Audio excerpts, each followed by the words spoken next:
Good afternoon. Today is the 25th of February. This is Heath shopping centre. This is the second of the Heath Classic Car Club's gatherings for the month. Unfortunately, it's quite damp today and there aren't a lot of cars here, as you can imagine. A couple of RX-7s, RX-8s are here though, an 07, and that's a 2004, that one. We've seen that before. That's the 231 horsepower version. We'll have a look at that Volvo in a second, years. Ooh, a GR Supra. 2020 to 2021 registration. I actually drove one of these on the channel in 2022. It was when the manual version had just come out. Manual 6-cylinder version. That was quite a car. So this probably will be an automatic one, unless it's the yeah, it's automatic one. I imagine this is the 6-cylinder rather than the 2-litre version. You could also get a 2-litre. Ooh, and yes, you've got a very nice Jaguar XJ6 here.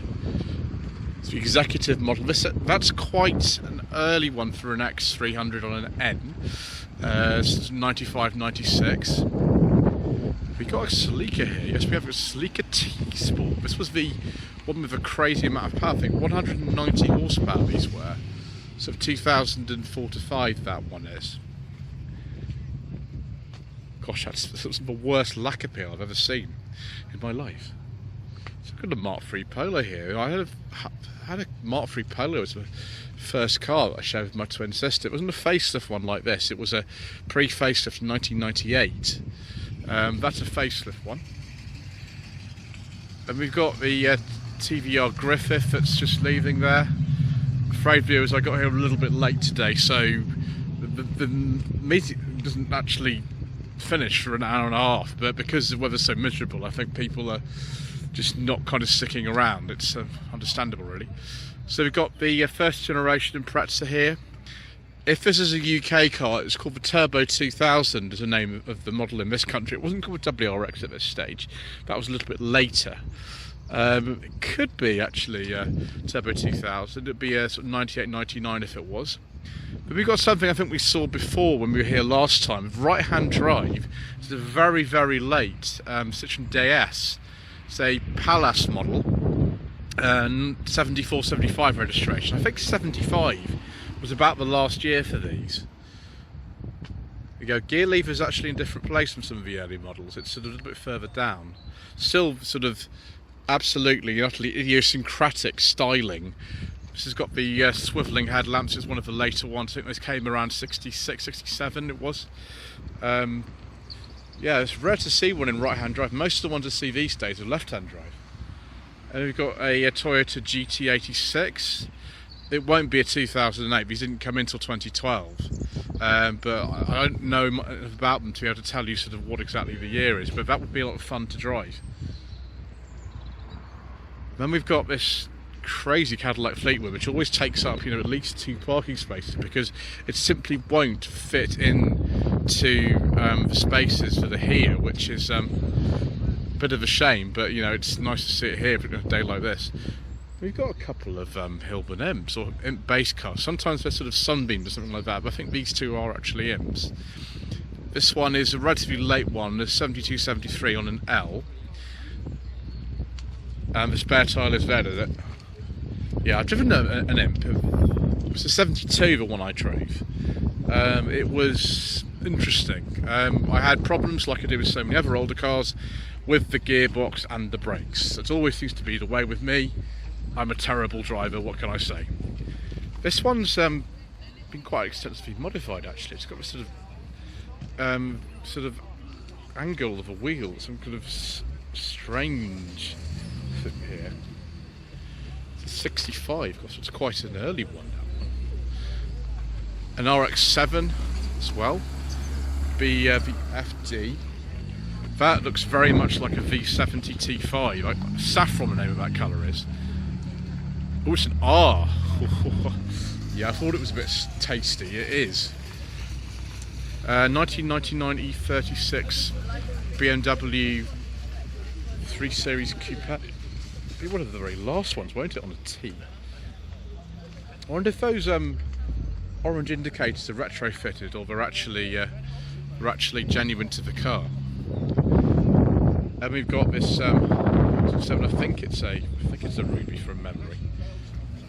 I mean, if this gentleman can bring this on a day like today, then you know, you can bring anything, can't you?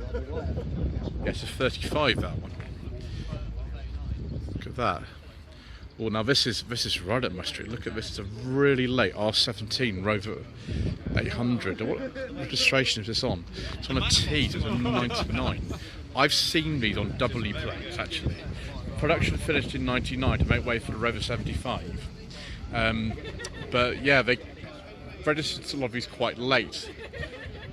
Unfortunately, I think by this stage it just says 800 on there. That Rover sticker actually been added, it should say 800 on there somewhere. I don't know what specification this is actually. They weren't so good at sort of plastering the right badges on as they were with the earlier XX models. While looking at a nice leather interior with some wood, there's some piping on the seat, so I'm quite happy about that. Then got an E39 BMW 5 Series Touring, as I'd say 2000. It's got the angel eyes on it. Let's have a look, because 2000 was a sort of changeover year. No, it hasn't. It's a very late pre-facelift one in that case. 523i. That looks like fun. It's like a manual one as well. That's an auto. Stuff like that. Oh, now that is nice. Very nice. Rover SD1 3500, 76, 77 registration on an R. Quite an early one. The earliest ones were on a P. They came out, I think, around April 76 was the launch month for them. And there you've got a little brochure and things like that. That's very nice, isn't it? Very nice kind of original specification SD1. That's pretty good. So then we've got this Osne 40 Farina Countryman. This actually lives very close to where we do. You can tell it's the Countryman straight away by these hinges at the top. Very late one of these. 67 was the last year they made them. There was no direct replacement for the A40 Farina. I am hoping to drive one of these actually at some point quite soon, but I'm a little bit scared of things like you know, the brakes and the lack of synchromesh on first. I don't really get on well with cars without synchromesh on first gear views. That tends to be not good for me. And then we've got some minis. Mini Rose Special Edition, sort of late 80s this one will be. I think this is quite original looking. I'm not sure about that sticker though. The official Mini Coopers I don't think was sold over here to about 1990, and that is sort of like an 89, sorry, an 88, 89 registration on this, but it could have been sold through John Cooper garages. They I think actually still have a dealership presence. I think Cooper BMW it's now called, but one of many manufacturers, probably based on a Mayfair I would imagine. And there's the Mini 95 pickup. We haven't got the mannequin in the back of this one. This is a much earlier car. It looks even earlier than it is. It's sort of 81, 82. It looks even earlier than it actually is. But you can see the details here from the sort of early 80s Minis.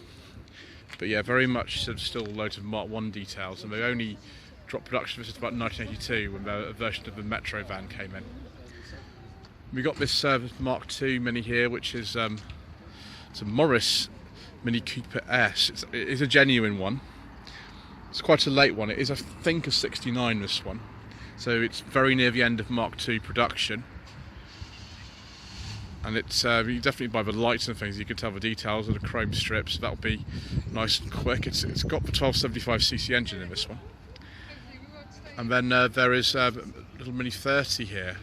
Again, like the Mini Rose, on an F registration, so 88, 89. I can't remember if the Mini 30 actually came in any colours other than these. The only Mini 30s I think I've seen have been in this colour, which is fine. I mean, it's a nice one, but I think that is the only one that they came in. My gosh, this might be the shortest, slightly shambolic shuffle ever. But I think that's it. I'll take a look around just briefly and see if there are any other cars that have accidentally gone in the wrong sort of a car park, but I think that's probably it. So thank you ever so much indeed once again for watching. Please don't forget to subscribe to the channel, like this video, leave a comment below, and we shall see you again very soon for some more incorrect information.